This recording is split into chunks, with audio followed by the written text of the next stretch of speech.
అందరు ఎట్లున్నారు? అంత మంచి కదా. మీకోసం మస్తు ముచ్చట్లు పట్టుకొచ్చిన దమ్మని చెప్పుకుందామా? చలో పాండ్రి. ఎన్ఎస్ఆర్ గ్రూప్ వారి ఎన్రిచ్ వాటర్ సమర్పించు ధూమ్ దా ముచ్చట. ఇక ముచ్చట్లు షురు. గురువులను గౌరవించవలెను, గురువుల మాట వినవలెను, గురువులు పాఠాలు చెప్తే శ్రద్ధగా వినవలెను, గురువులు మంచి మాటలు చెప్తే వాటిని ఆచరించవలెను. ఏందమ్మా గురువు గురువు గురువు అని ఏమో నీతి సూత్రాలు బాగా చెప్పబడుతుంది అంటారా? ఏం లేదులా, గా ఢిల్లీ యూనివర్సిటీ ముచ్చట వచ్చింది. పోన యూనివర్సిటీ మేడం గారు అర్రల చల్లదనం కోసం కొత్త మాయం కనబెట్టిందట. ఇక పెద్ద మేడం చెప్పినాక మేము పాటించకుంటే ఎట్లా అనుకున్నారు పిల్లలు. మరి వాళ్ళు ఎట్లా ముంగట పడ్డారో చూడండి మీరు. ఫస్ట్ ఇది చూడుర్రి.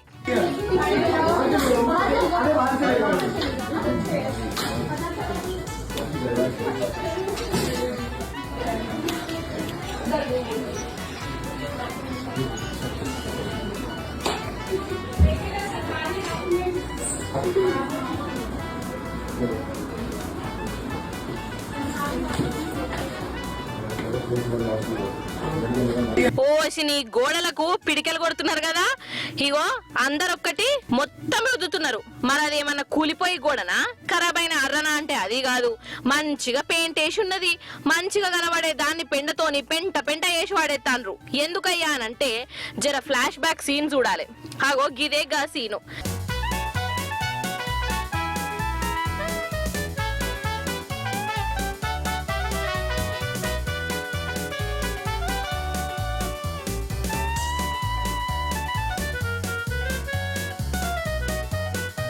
మతికున్నది కదా నొల్ల. ఢిల్లీ యూనివర్సిటీ లక్ష్మీబాయి కాలేజ్ పెద్ద మేడం క్లాస్ రూములకు సున్నం పూసినట్టు ఆవు పెండ పూసింది. స్వయంగా మేడం గారే ఇగో ఇట్లా చేసింది అన్నట్టు. ఎందుకంటే అసలే ఎండాకాలం కదా, ఏసీలు కూలర్ల అవసరం లేకుండా పెండను గోడలకు రుద్దితే అర్రంతా సల్లసల్లగా ఉంటదని అనిపించిందట. ప్రయోగం చేద్దాము అని అనిపించి పెద్ద మేడం ఇగో గిట్ల ముంగట పడ్డది. ఇక పిల్లగాళ్ళు కూడా ఇట్లా పెండ రాసిన రూముల్నే పాఠాలు చదువుకున్నారు. ఇక పెద్ద మేడము గంత పెద్ద పెండ పాఠం చెప్పినాక ఈడ చదువుకునే పిల్లలు ఊకుంటారా? మేడం ను ఫాలో అయిపోయిర్రు. వాళ్ళు కూడా పెండ తెచ్చుకొని డైరెక్ట్ పెద్ద మేడం ఆఫీస్కే పోయి ఇగో గిట్ల పిడికెలు కొట్టినట్టు గోడలకు పెండ కొట్టిర్రు. మేడం అద్దంటున్నా కూడా ఇన్లే. గదేంది మేడం, మీకెందుకు ఏసీలు, మీకెందుకు కూలర్లు, పెండ ఉంటే చాలు మస్తు చల్లగత్తది, మీరు నేర్పిన విద్యనేనాయే, మీరే అద్దంటే ఎట్లా అని ఉల్టా అనబట్టిర్రు. అగ చూడురోల్లా పెండ్ల శాస్త్రము. जो अधिकार स्टूडेंट को है कि उसके मौजूदगी में क्लासरूम में गोबर लगना चाहिए था, क्यों नहीं? वीडियो है सारे, हर उसमें हर प्लेटफॉर्म पे वीडियो है। ना आप सुनिए तो सही। मैडम के आज रूम में जो रिसर्च उन्होंने करी है वो रिसर्च यहाँ भी लागू होनी चाहिए। यहाँ होगी लागू, पूरी तरीके से लागू होगी।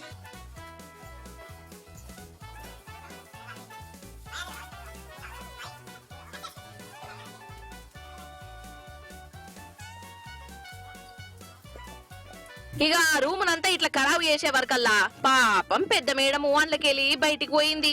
ఇంట్లో ఉండు నాతోని కాదు, ఇట్లా గాయ చేసిన పిల్లల మీద యాక్షనింగులు తీసుకున్నదే ఉంటది అని చెప్తున్నదట. మొత్తానికి టీచర్ అమ్మ చెప్పిన పాఠం ఉల్టా ఆమెకే అప్పచెప్పిర్రు అన్నట్టు వీళ్ళు. ఇక ఇట్లా ఈ ఒక్క దాంట్లో కాదు, మరి అన్నిట్లో ఉండాలి అని అంటున్నారు లో కర్మ టీచర్లు. అత్తలేని కోడలు తమ్మురాలు ఓయమ్మా, కోడలేని అత్త గుణవంతురాలు. ఆహా ఆహా ఆహా అంతేనానోళ్ళ. అయితే అత్త కోడలు అంటే తల్లి బిడ్డలకు ఉండాలి అని అంటారు. పెండ్లయ్యేటప్పుడు కూడా మీ బిడ్డ ఇదివరసంది మా బిడ్డ, మీ బిడ్డని ఇక మర్చిపోరు అని డైలాగులు వెళ్తుంటాయి. ఇక ఇటు నుంచి కూడా అత్తగారంటే తల్లితో సమానము. ఇన్నొద్దులో మా అమ్మ నాయనల మీద ఎంత పాయనం చూయించిన్నో అత్త మామల్ని కూడా గట్లనే చూసుకుంటా అని ఇటుకెళ్ళి టేప్ రికార్డ్ వెళ్తుంటుంది. అంటే కొందరు మాట మీదనే ఉంటాను అనుకోర్రి, కానీ అందరు అట్లా ఉండరు కదా. కోడలు ఏ పని చేసినా అత్తకు మాత్రం అదేందో అన్న తప్పే కనబడుతుంది వల్ల. ఇక అత్త మంచి మాట చెప్పినా కానీ కోడలు కన్నా తిట్లు వినబడుతుంటాయి, గులుగుతుంది గునుస్తుంది అన్నట్టే అనిపిస్తుంది. లడాయిలు కూడా అవుతుంటాయి. ఇవన్నీ నేను కూర్చొని చెప్పుడు కాదు, కానీ 4వ తరగతి పిల్లగాడు 2 ముక్కలల్లో లోకానికి ఎరికేదట్టు చేసిండు. చూడాలి మీరు. డైరెక్ట్ ముచ్చట్లకే పోదాం. మన రాజన్న సిరిసిల్ల జిల్లాలో ఒక 4వ తరగతి పిల్లగాడు సర్కార్ బల్లె చదువుతాడు. పరీక్షలు ఉన్నాయి కదా, అందులో ప్రశ్న పత్రంలో ఒక ప్రశ్న వచ్చింది. ఇటు 5వ ప్రశ్న చూడుర్రి. ఏంటంటే మీ అమ్మకు నచ్చనిది ఏంటిది, కాలేజీలలో పూరించుము అని ఉన్నది. ఇక పిల్లగాడు మా అమ్మకు మా బాపమ్మును మా తాత నచ్చనే నచ్చరు, వాళ్ళు మెచ్చనే మెచ్చది అని రాసిండు.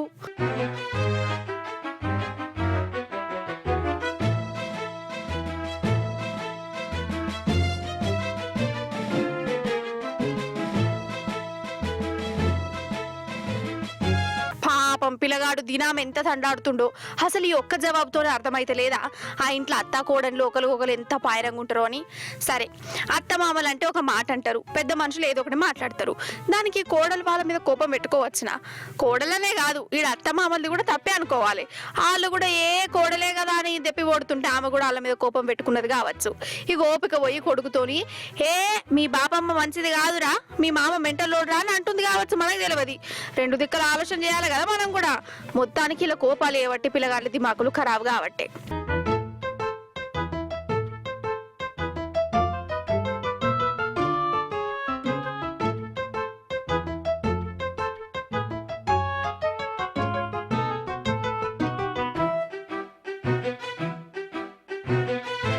ఇక ఇంట్లో నడిచి రామాయణాన్ని 4వ తరగతి పిల్లగాడు కుల్లాంకుల పరీక్షలు రాసి పడేసిండు. అందుకే అంటారు కాదు పిల్లలు ఏది రాసుకోరు, మనసులో ఏది ఉన్న బయటకి చెప్పేస్తారు అని. ఆయన లొల్లులు చెవడాలు ఎందుకోల్లా? సరే పెద్దోళ్ళు పెట్టుకుంటే పెట్టుకొని పిల్లల ముందు ఎందుకు పెట్టుకోవాలి? అలా మనసును ఎందుకు ఖరాబ్ చేయాలి? అసలు ఆ ఒక్క ఇంట్లోనే కాదు చాలా ఇంట్లో గిదే నడుతుంది కావచ్చు. మొత్తానికి పిల్లగాడు సోదు లేకుండా సత్తి చెప్పకుండా రాసిన ఈ 2 ముక్కలు ఇండ్లలో నడిచే కథను కండ్లకు గట్టినట్టు ఎరగేసినాయి కదా. అన్నట్టు మీకు చెప్పుడు మర్చిన చిన్నప్పుడు నేను తొక్కుడు బిల్ల ఆట మస్తు ఆడేతుల్లా. మా క్లాస్ ఫస్ట్ నేనే. ఇక ఆటల పోటీలు పెట్టినప్పుడు నాకే ఫస్ట్ ప్రైజ్ వచ్చింది. ఇక జందమందరం నాడు మా పెద్ద సార్ వచ్చి ఫస్ట్ వచ్చినందుకు పెళ్ళ దువ్వనున్నా అద్దమినాం ఇచ్చిండు, మంచిగా అనవర బుజ్జి అనుకుంటా.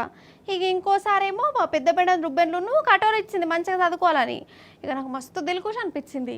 బల్ల పాఠాలు చెప్పి పెద్ద సారే అంతమంది ముంగిట పెళ్ళ దువ్వని ఇనాం ఇచ్చేవరకల్లా నాకు నిద్రనే పట్టలే. అసంటిదల్లా మరి ఈ అన్న ఎన్నాళ్ళ నిద్రపోకుండా ఉంటాడో ఎవలా అన్న అంటారా? పారి చూయిస్తా కానీ.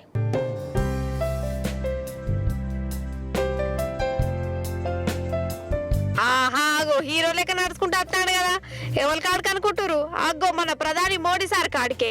ఇక ఈయన చూసుడుతోనే మన మోడీ సార్ మస్తు దిల్ ఖుష్ అయిండు, సోఫాలో కూసబెట్టిండు. ఇక చేతుల బూట్లు పెట్టి ఇక దొడుక్కో పిల్లగా అన్నాడుల్లా. అంటే ఆన్నే కెమెరా మ్యాన్లు కూడా ఉన్నారు అనుకోరి, మంచి వీడియోగ్రాఫర్ కూడా ఉన్నాడు. సరే ఉండని మనకెందుకు కానీ అయితే ఈయన బూట్లు తొడుక్కునేటప్పుడు సాక్తులు చక్కగా వేసుకున్నట్టున్నది. ఇక మోడీ సార్ దగ్గర ఉండి గిట్ల కాదు గట్ల తొడుక్కొని మంచిగా నేర్పిండు. लेकिन बाद में फिर कभी ऐसा करना नहीं है, कभी नहीं. काम करना चाहिए, ऐसा क्यों कर रहे हो? अपने आप को कष्ट दे रहे हो.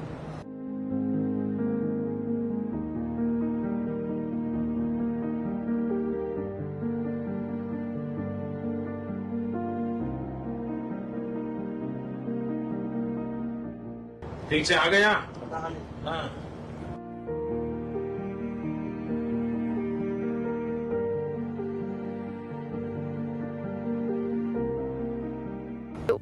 మరి బూట్లు దొరికే కార్యం ఏందయ్యా అంటే ఈయన హర్యానా మనిషి. మోడీ సార్కి అభిమానట. 14 ఏళ్ల కిందట ఒక ఒట్టు పెట్టుకున్నాడు, మోడీ సార్ ప్రధాని కావాలి, అప్పుడైతే నేను గల్తా, అప్పటిదాకా నేను చెప్పులు దొడుక్కొని అటు పెట్టిండు. ఇక మోడీ సార్ ప్రధాని అయిపోయి 11 ఏళ్ళు అవుతుందాయే. ఇక ఎట్లెట్లలో మోడీ సార్కి నా గురించి ఎరకైంది. ఓష్ని నాకు కూడా గిసోట అభిమానులు ఉన్నారా అని శివు కుమార్దట. హర్యానాకు పోయినప్పుడు దగ్గరికి పిలిపించుకొని కొత్త బూట్లు కొనిచ్చి దగ్గరుండి తొడిగిచ్చిండు. అదన్నట్టు ముచ్చట. మోడీ సార్ నువ్వు చేసింది మంచి పని, కాకపోతే మోడీ సార్ ఈడ మా తెలంగాణలో కూడా జనం రైతులు కోసపడతారు సారు, ఇటు హెచ్సి భూములు గుంజుకునే ఎగురం పెట్టుకున్నారు సారు, జీవాలు తండాడుతున్నాయి సార్, జర ఇలా గురించి కూడా పట్టించుకోరు సార్ అని అంటారు సారు వారి బూట్ల కార్యక్రమం చూసిన జనాలు.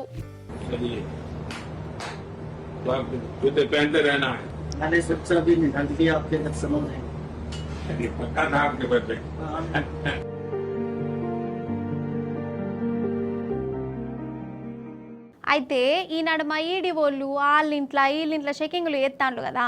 వీళ్ళింట్లో ఏంది సాక్షాత్తు చేపాటి సోనియా గాంధీ, రాహుల్ గాంధీ, ఆయన బావ రాబర్ట్ వాద్ర మీద కూడా కేసులు పెట్టింది. ఇక మన హైదరాబాద్లో కూడా ఈడీ ఆఫీసర్లు చెకింగ్ల మీద చెకింగ్లు ఎత్తాండ్లు. అసలు కోట్ల రూపాయలు ఎట్లా కమాయిస్తుర్రు, ఏడికెళ్ళొస్తాన్నాయి, ఏంది కథ గవ నడుచుకుంటుర్రు. సరే పెద్దోళ్ళు అంటే ఏమో అనుకోవచ్చు, కానీ ఒక కుక్క కోసం కూడా ఈడీ వాళ్ళు దాడులు చేసిరు, చెకింగులు చేసిరు. అరే అవంటే కుక్క కోసమే ఈడీ చెకింగ్ చేసింది, మరిది ఏం కుక్క? ఆ కుక్క మీద ఆఫీసర్లకు ఎందుకంత పాయం పుట్టింది? ఏది అరుచుకుందాం రాండి. ఆహా అగో అంటున్నాడు చూడుర్రి పైల్వాను, కుక్కను చూసిండ్రా? కుక్కను, సారీ దీనికి కుక్క అనొద్దు కాదు, మనము స్నూపీ గీపీ అని స్టైల్ గా పిలవాలి. ఇక ఈ కుక్క ఈయనదే. ఈ కుక్క కోసమే ఈడీ ఆఫీసర్లు పనులన్నీ ఇడిచిపెట్టుకొని కోట్ల రూపాయలు దొరుకుతాయి అని అనుకొని ఈయన ఇంటికి చెకింగ్ చేసిర్రు. కానీ ఏమి దొరికిందయ్యా అని అంటే కొన్ని కుక్క బిస్కెట్లు తప్ప ఏమి కానరాలే. అసలు ఈడీ ఆఫీసర్లు ఈడికి వచ్చిర్రంటే ఈ మహానుభావుడు ఈ కుక్కను ఫారెన్ దేశంలోకి వెళ్ళి 50 కోట్ల రూపాయలు పెట్టి కొనుక్కున్నా అని టామ్ చేసే కదా.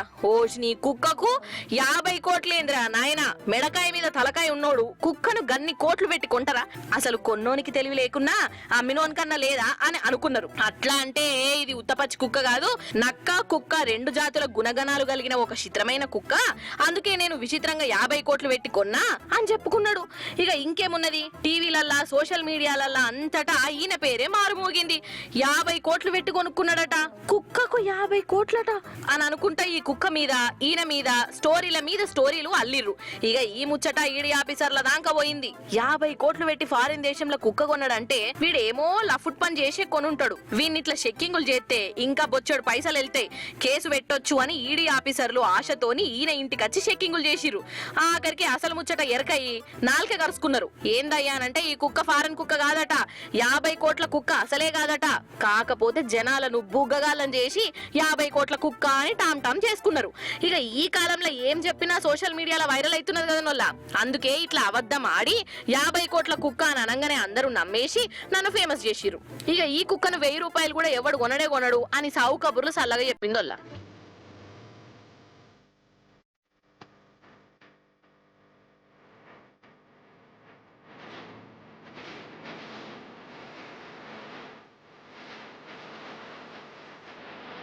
He recently introduced the rarest of rare dog, Carbons Finland, also known as Panda dog.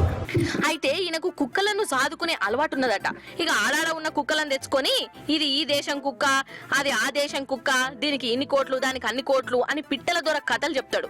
ఇక ఇది నిజమే అనుకొని జనాలు ఈ కుక్కతోని ఈయనతోని సెల్ఫీలు దిగుకుంటా ఏదైనా పేరెంటాలకు చీఫ్ గెస్ట్ గా పిలిపించుకొని పైసలు చదివించుకుంటారట. చూసినావా ఎంత తెలివిమంతుడో, ఆఖరికి కుక్కతోని ఈడీ ఆఫీసర్లను కూడా ఏప్రిల్ ఫుల్ చేసి పడేసిండు.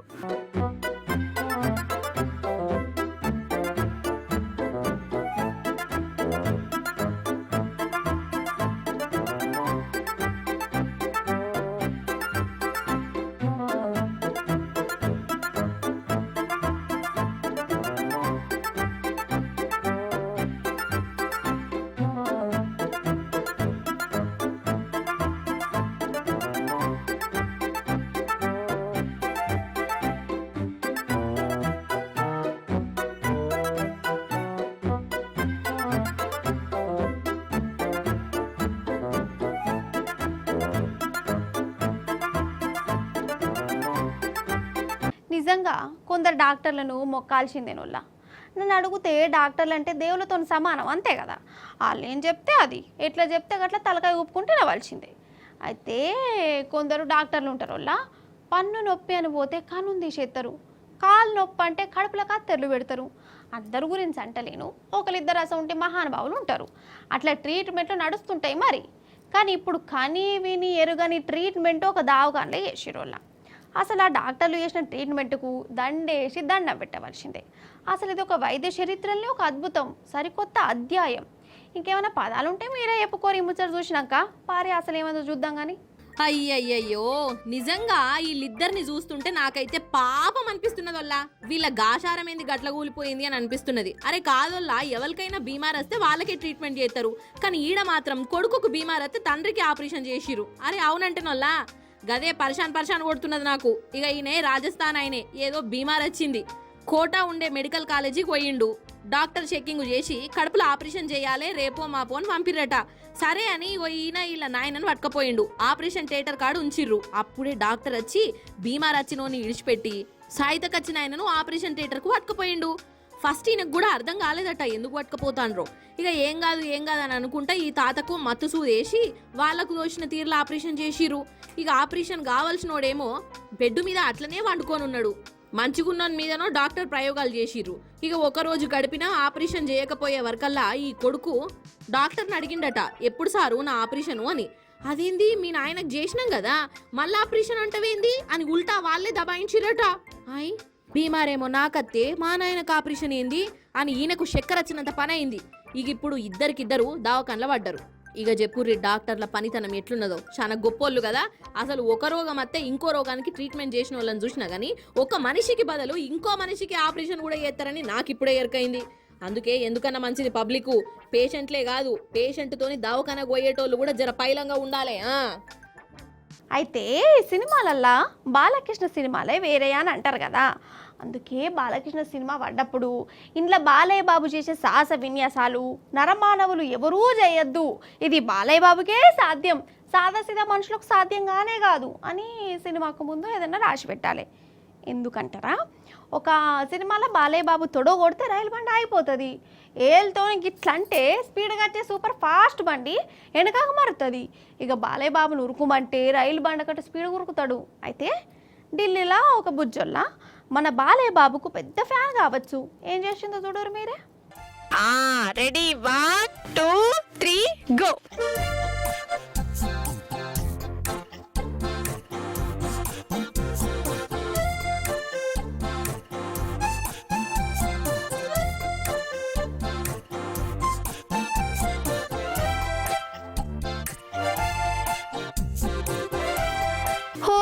నీ కళాపోషణ సల్లగుండా ఏమైందే తల్లి, డైరెక్ట్ రైలు బండితోనే పోటీ పడుతున్నావు. సరే పడితేవి కానీ ఒలింపిక్ ఆటలలో పోయినా ఒక అందం సందం, కానీ రీళ్ళ కోసం రైలు బండికి పోటీ ఇచ్చుడేంది అసలు కాదులా. అసలు ఈమె ఏమన్నా మన బాలకృష్ణ అనుకుంటుందా ఏంది? కొంపదీసి టీవీలో బాలకృష్ణ పల్నాటి బ్రహ్మరాయుడు సినిమా చూసి ఆదర్శంగా తీసుకున్నదా లేకుంటే ఏంది మరి రైలు బండితో పోటీ పడ్డేంది? ఇక అమ్మగారు చేసిన వీడియోను సోషల్ మీడియాలో నన్ను చూడుర్రి నా ఊరుకుడు చూడుర్రి అనుకుంటూ పెట్టింది. ఇక ఇది గిర్ర తిరిగి రైల్వే ఆఫీసర్ల దాకా పోయింది. హాలుకుంటారా, గంత మంచి ఉరికినందుకు బుజ్జమ్మ మీద కేసు పెట్టిరట.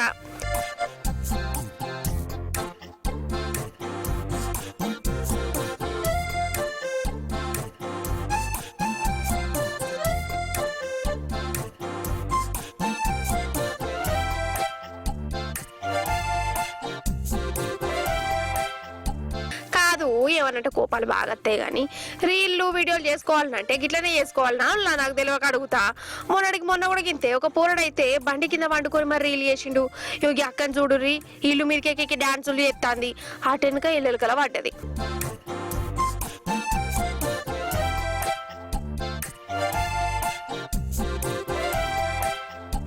ఇవేం పర్ఫార్మెన్స్లు అసలు, గిట్లా ఏతనే ఫేమస్ అయితే మనం అనుకుంటుర్రో. ఫేమస్ అవుడు కాదు, పానాలే పోతాయి. ఇట్లా ఎంతో మంది పోయినాయి కూడా. అయినా కానీ నా పాట నాదే అనుకుంటా యోగి ఇట్లా సాహస వీరులు అయిపోయి అసలుకే సరి తెచ్చుకుంటారు.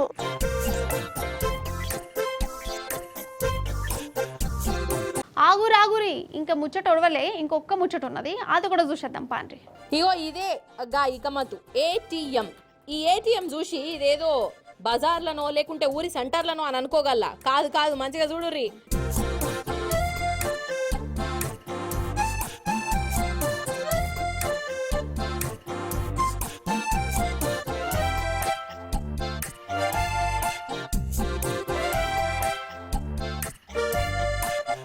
చూసిరా కనబడ్డదా? రైలు బండ్ల ఏటీఎం పెట్టిరుల్లో మన రైల్వే వాళ్ళు. అసలు ఏమన్నా తెలివా, ఏమన్నా ముందు చూపా. అసలైతే ఈ కాలంలో ఎవరి జేబుల పైసలు ఉంటలేవు కదనొల్ల. అంటే ఫోన్లలో ఉంచుకుంటున్నారు అనుకోర్రి. అంటే ఫోన్ పే గూగుల్ పే అని అనుకుంటా స్కానింగ్లు చేసుకుంటాన్రు. ఏటీఎంల అవసరమే ఎక్కువ అత్తలేదు. ఇక స్కానర్ల జమానాల మన రైల్వే వాళ్ళు చాలా గొప్పగా ఆలోచించి ఇగో ఇట్లా రైళ్లనే ఏటీఎం మిషన్ పెట్టిర్రు అన్నట్టు. అగర్ సే టికెట్ కలెక్టర్ అత్తే టికెట్ లేనోళ్ళ కాడ పైసలు కట్టు, పైసలు ఇయ్యి అని అంటే నా కాడ పైసలు లేవు సారు, బ్యాంకులున్నాయి అని అంటారు కదా కొందరు. అగో అసుంటోళ్ళు అప్పటికప్పుడే ఏటీఎం మిషన్లకి వెళ్ళి పైసలు తీసి టికెట్ కలెక్టర్ చేతిలో పెట్టాలి కావచ్చు. మొత్తానికి దేశంలోనే ఫస్ట్ సారి బొంబాయి నుంచి మన్మాడ్కు పోయే పంచవటి రైలు బండ్ల ఏటీఎం మిషన్ పెట్టిర్రు. ఇక రాను కడమ రైళ్లలో కూడా పెడతారట. అంత బరాబరే ఉన్నది కానీ అసలు రైలు బండ్లలో దొంగతనాలు బాగా జరుగుతాయని అంటారు. గొలుసు దొంగలు పైసల దొంగలు వచ్చి బెదరగొట్టి మూట ముల్లే సదురుకొని పోతుంటారు. ఇక ఇప్పుడు అదే రైలు బండ్ల ఏటీఎం మిషన్ కూడా పెట్టే. ఇక ఇంకేందిగా దొంగలు పండగ చేసుకుంటారు కావచ్చు, వాళ్ళను వీళ్ళను బెదరగొట్టేందుకు. సప్పుడేక మిషన్ ఎత్తుకపోతే ఒక శితం అవుతుంది కదా అని. అంతేనా దొంగలు? ఎన్ఎస్ఆర్ గ్రూప్ వారి ఎన్రిచ్ వార్డు సమర్పించు ధూమ్ దా ముచ్చట ఎగ్గిపుల్లా ఇలాంటి ధూమ్ దా ముచ్చట్లు మంచిగా ఉన్నాయి కదా, మస్తు అనిపించినాయి కదా. మళ్ళీ వచ్చినప్పుడు ఇంకిన్ని మంచి ముచ్చట్లు పట్టుకొస్తా. అప్పటిదాకా ఏం చేస్తారు, చూస్తూనే ఉండాలి T News. Tata, bye bye, నమస్తే.